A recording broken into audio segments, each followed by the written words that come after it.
Om yo brahmanam vidadhati sarvam yo vai vedanscha prahinoti tasmai tamhadevam atmabuddhi prakasham mumukshur vai sharanamaham prapadye nishkalam nishkriyam shantam niravadyam niranjanam amritasya param setum dagadhendhanamivanalam Om sato ma sadgamaya tamaso ma jyotirgamaya mrityorma amritam gamaya aviravir rudrayatte dakshinam mukham te namam pahi nityam Om shanti shanti shanti Om shakti samudra samuthatarangam darshita prema vijrumbhitarangam samshaya rakshasa nashamahastram yami gurum sharanam bhava vaidyam advaya tattva samahita chittam projvala bhakti patavrita vrittam karma kalevara madhubhuta cheshtam yami gurum sharanam bhava vaidyam naradeva deva jaya jaya naradeva. I offer my respectful salutations to all the senior Swamis present here. The president of this meeting, Swami Atmapriyananda ji.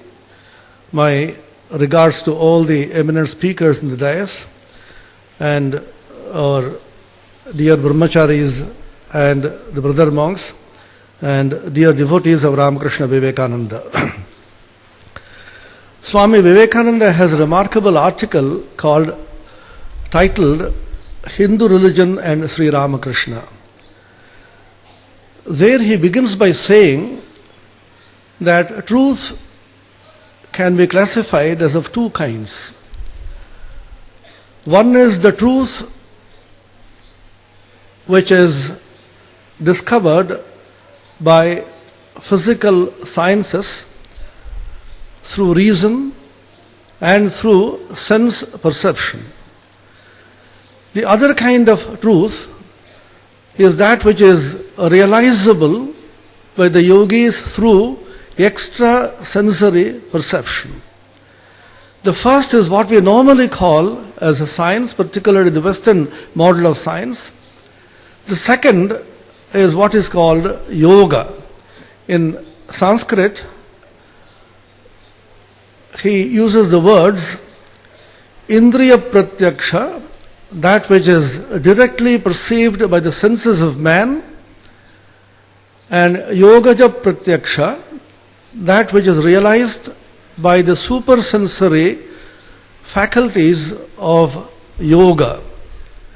The second kind of perception is what Swami Vivekananda calls the Shruti or the Vedas. Hindu Dharma, which is translated loosely as Hindu religion, has its base on the Shruti or the Vedas,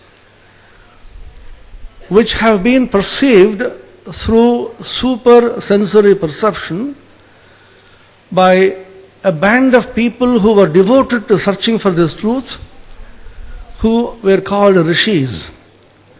Rishis were people who didn't create this knowledge, but people to whom this knowledge was revealed in their pure hearts because of a faculty which they developed within themselves to intuit truths through supersensory specific faculty called yoga. And the beauty of this body of truths is it is ever expanding, it is universal, and like science of the modern times, it is verifiable and replicable in all places, at all times, and realizable by anybody who follows the same method. This is the great challenge which the rishis have thrown to the world, that if you say you can see God, I have seen God, it is equally possible that somebody else also can see God under the same circumstances. The most modern verification of this method is in the life of Sri Ramakrishna, who was challenged by the Narendranath Datta, a young agnostic at that time, who straightaway asked him, "Have you seen God, sir?" Sri Ramakrishna's answer was very clear and unambiguous. He said, "I have seen God. I see Him much more tangibly and much more palpably than I see you, and I can show Him to you. But alas, who really wants to see Him?" There are several important scientific truths in this remarkable statement. I have seen Him and I can show Him to you, and it is possible for everybody to realize God and intuit Him in this very life. This is the challenge which has been reinforced and retold in the stories of Ramakrishna Vivekananda in the modern times, but it's an ancient story from the Upanishads. The last verse of the Kathopanishad, a very remarkable verse which says that this great teaching of the Vedanta, the Brahma Vidya or the Atma Vidya, was given by the Acharya Yama to the eligible student, remarkable student Nachiketa. And Nachiketa, having grasped this truth, having realized this truth, became immortal, became free from all bondage, and attained to freedom. And the last line of the Upanishad says, anybody else also can realize the same truth. Mrityu proktam nachiketo talabdhva vidyametam yoga vidhim chakritznam brahma prapto virajo bhut vimrityu anyopyevam yo vidadhyatmameva anyopi yo vidadhyatmameva. The echo of Sri Ramakrishna, I have seen, I can show Him to you, you can also see. Anybody else also will be able to see. It is universal and replicable. If the replicability and the universality of this truth is not there, then it will not be scientific, it will be esoteric doctrine, and it will be realizable only by a group of people who deny this knowledge to others. This is the great challenge which has been thrown by rishis to the world, that this is possible for you to see it now. Why is it necessary to see the supersensuous truths? Are we not happy with the present day life? We are, to some extent, unless we are jolted by various sorrows, but they are part of the game of life. Why not accept them? The answer will be that your life will become miserable unless you realize the supreme truth. And if the supreme reality doesn't exist, if the supreme reality is not realizable, our lives have no meaning. Swami Vivekananda made two powerful statements in Nivedita. If this is true, the supreme reality, if this is true, what else matters? If this is not true, what do our lives matter? Sri Ramakrishna put it very simply by saying, if all the zeros you add up, finally you get a zero. Suppose somebody wants you to give a big donation. You go there with great hopes. He takes a check and writes zero, another zero, another zero. You become irritated. Sir, what are you doing? You wait for some time. Put one there at the beginning, and sir, add more zeros, sir. The zeros have no meaning in themselves, but with the one in front, the zeros acquire tremendous meaning. Sri Ramakrishna very simply said, the zero represents the world and the one represents God. With God in front, the world acquires an extraordinary meaning. What is the method by which you do it? If this is the goal of human life, is to realize the supreme reality, now and here. This is again a speciality of the religion of the rishis, the Sanatana Dharma, which is this has to be realized here and now. It is not enough that you have a post-mortem realization of the supreme reality. As Swami Vivekananda once said, I don't believe in a God who will not give me 2 pieces of bread and keep me happy when I am alive, all the time promising eternal heaven after I am dead. We don't want that kind of a God. We want a God who is realizable here and now. The word which is used in the Upanishads, Swami Ranganathananji was very fond of this word, ihaiva, ihaiva, here and now. The Gita repeats it often, and the Upanishads also say, ihaiva darjita sargo esham samye sthitam manah nirdosham me samam brahma tasmad brahmanide sthitaha. Gita, 5th chapter. Ihaiva, here and now it is possible for you to see.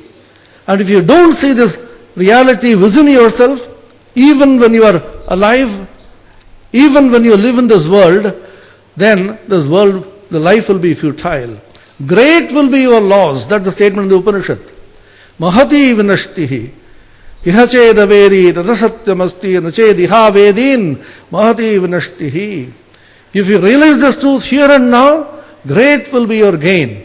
If you can't realize it, great will be your loss. So the goal is to realize the supersensual reality, therefore, here and now. They call it moksha or freedom. What about this world itself? You don't reject the world. Some philosophies in Hinduism reject the world as unreal, and several others accept it. There is a mixture of all kinds of paradigms. Everything is accepted. What is it that man seeks in life? The goal of human existence has been classified by the rishis as 4. What a person seeks in life is called the Purushartha. Purusha means a human being, a person. Artha means what he seeks. What he seeks in life has been classified into 4. He seeks to live a good life, a happy life, a righteous life, a life of wisdom, a life of enlightenment, a life of tranquility, a life of joy, a life of contentment in this world. Of course, he wants to enjoy life, for which he needs money. Dharma, Artha and Kama. These are the 3 Purusharthas which are normally sought after by everybody. And the rishis say, please go ahead. But remember, the cultivation of Artha and Kama has to be within the framework of Dharma. That is the most fundamental basis of the Rishi's religion. Dharma is the basis, the bedrock, the foundation on which the entire edifice of the world has to be erected. What is Dharma? Shankaracharya in the Gita Bhashya Bhumika, he defines it very simply as a twofold, pravritti and nivritti. Swami Vivekananda was also very fond of this idea. Repeatedly he mentions the pravritti and nivritti and gives an entirely new meaning to the pravritti and nivritti, starting from the etymology of these 2 words.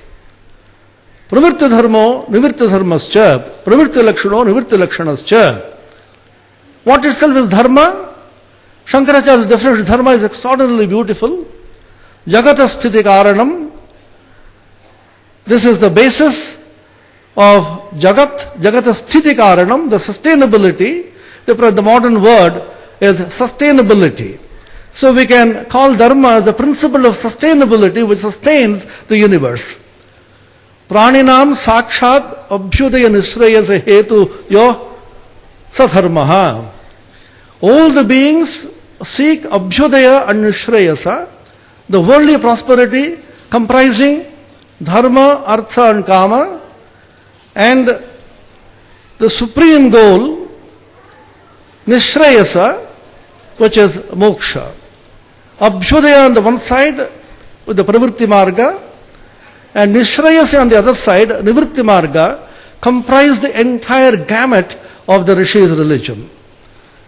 And this is practicable by people in all classes of society, people who are devoted to knowledge per se, called the Brahmanas, people who are administrators, the Kshatriyas, people who are the corporate sector managers, the Vaishyas, and those who are the service sector, called the Shudras.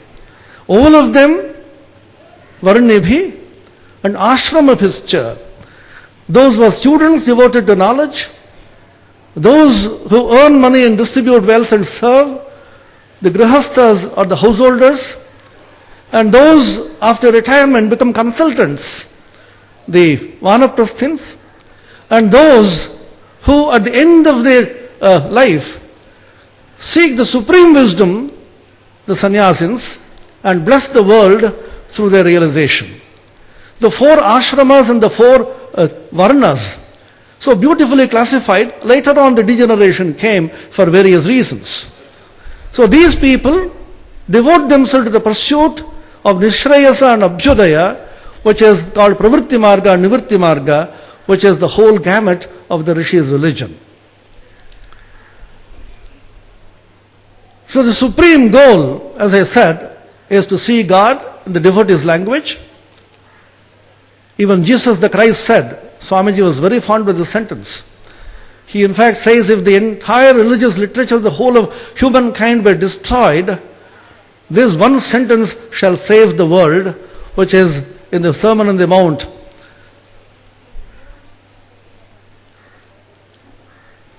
Blessed are they who are pure in heart, for they shall see God. Seeing God is the supreme goal of human life. In the devotee's language, realization of Brahman or the Atman in the Jnani's language, cutting yourself away from Prakriti in the yogi's language, and feeling yourself in everybody in the language of Karma Yoga. Whatever with the language you use, the whole purpose is to attain to freedom. Once again in the Bible, Swamiji was fond of this statement, thou shalt know the truth, and truth shall make thee free. The goal is the attainment of freedom. Swamiji was very fond of this idea. Be free. Freedom, oh freedom, is a song of the soul. The Hindu calls it the mukti or the moksha marga. So this is attained through Brahma Vidya, the supreme reality, which is the basis of all Vidyas. Brahma Vidya, Sarva Vidya Pratishtha, as the Mundaka Upanishad says. This is Brahma Vidya, the science of Brahman, the science of reality, the theory behind the attainment of the supreme reality, and the technique or the technology of realization of Brahman is called yoga. So again and again in the Hindu scriptures, these two words are side by side, Vidya and Yoga. The verse which I just now quoted from the Kathopanishad, Brahma Vidya and Yoga Shastra. Yoga Vidhim cha Krishnam, a totality. Krishna means totality. The totality of knowledge consists of both the theoretical knowledge of Brahman with the science of Brahman, or the technology of the realization of Brahman, which is the Yoga Vidya. In the Gita, the colophon, which occurs at the end of each of the chapters, says, Om Tat Saditi Srimad Bhagavad Gita Su Upanishatsu Brahma Vidyayam Yoga Shastre Sri Krishna Arjuna Sambade Sankhya Yogo Nama Dvitiyodhyaya Karma Yogo Nama Tritiyodhyaya, and so on. So you should observe these phrases there. Brahma Vidya and Yoga Shastra. It is the science of Brahman on the one side and the technology of Brahman on the other side. Both science and technology have to go together for Krishnam, complete knowledge of the supreme reality. What is it? It is a dialogue between the Nara and the Narayana. This knowledge is imparted to humankind by the divine person who Hindu religion believes comes again and again to impart this knowledge to people. Some other religions believe that the God sends their prophets. The Christianity believes his beloved Son in the form of Jesus the Christ came on the earth. Whatever be the idea, it is very clear that this knowledge can be attained by human beings only when it is imparted to them by God directly. Those who have intuited this reality become gods, and therefore they can impart this reality to others. So the supreme reality, therefore, is the Brahman, which is of two aspects once again. That Brahman which is transcendental, beyond time, space and causation, beyond the senses, can't be seen by this ordinary eye, can't be heard by this ear, na tatra chakshur gacchati na vag gacchati no mana na vidmo na vidanimo yathaidanushishyaat yato vacho nivartante aprapya manasasa. So many passages in the Upanishads and the Shruti, this can't be seen by this ordinary ear, by the ordinary eye, can't be seen by the indriyas, by the senses. But how can it be seen? Hrida manisha manasa abhiklipto ye tad viduro amritaste bhavanti. This can be seen by a pure mind, a mind which is completely purified. Sri Ramakrishna says the pure mind, the pure buddhi and the pure atman are the same. So what is the difference between the pure mind and the impure mind? Very simply the Upanishad, the Brahmabindu Upanishad says, a mind which is full of desires is an impure mind. A mind which is free from desires is a pure mind. Manohid vividham proktam ashuddham shuddhamevacha ashuddham kama sankalpam shuddhantu kama varjitam. That mind which is free from desire is a pure mind. That mind which is full of desire is an impure mind. A pure mind can intuit this God. And exactly it tallies with Jesus the Christ said, blessed are the pure in heart, for they shall see God. You intuit this vision, and as a transcendental reality which is beyond space, time and causation, beyond the world, at the same time, you realize it also as immanent in the entire universe. He is kalatita sarvatita, at the same time he is a sarvavyapi. The Chandogya Upanishad speaks about it, sarvam khalvidam brahma, all that exists is only Brahman. And the Brihadaranyaka speaks about his neti neti ityatma. So you can see two parallel trends in the Shruti, the gamut of Rishi's religion, where the supreme reality is spoken of as transcendental, at the same time immanent. Sri Ramakrishna's contribution is that he is both transcendent, at the same time he is immanent. Swami Vivekananda, speaking about his own master, says he is nirguna gunamaya niranjana nara rupathara. He is nirguna, beyond all gunas, at the same time he is full of gunas. So the whole gamut of all the religious ideas, all of them find their place in the Hindu religion, as Swami Vivekananda said. And the yoga is given to people to suit their temperaments. If you are extremely active, you can do karma yoga and serve the entire universe as a manifestation of the same reality. If you are contemplative, you think about intuitum in the heart of your hearts. If you are exceptionally devotional, you surrender yourself to Him and see the majesty and the glory and the beauty of God who is present everywhere. And if you are analytical and extremely careful in your logic and intellect, you analyze the truths behind your own self and the entire universe by jnana, bhakti, karma and yoga. Swami Vivekananda's contribution in the modern age is a composite integral philosophy in which jnana, bhakti, karma and yoga become combined. I end with a famous statement that Swamiji made in a letter. He writes, the Tri-Advaita must become poetic in everyday life.